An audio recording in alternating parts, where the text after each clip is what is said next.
Hello guys, royal Enfield की तरफ से आने वाली गोरिल्ला 450 लॉन्च हो चुकी है। इस बाइक का 1,02,39,000 है। इस बाइक में हिमालयन 450 का इंजन यूज किया जो 452 सीसी का इंजन है। 40 bhp और 40 newton metre torque power produce करती है।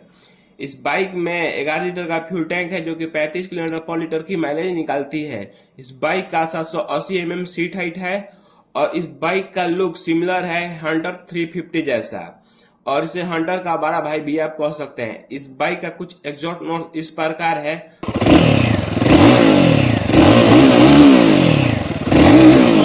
आपको बाइक कैसी लगती है कमेंट करके हमें जरूर बताइएगा। वीडियो का इन्फॉर्मेशन अच्छा लगा तो हमारे चैनल को लाइक और सब्सक्राइब जरूर कीजिएगा। Thank you so much.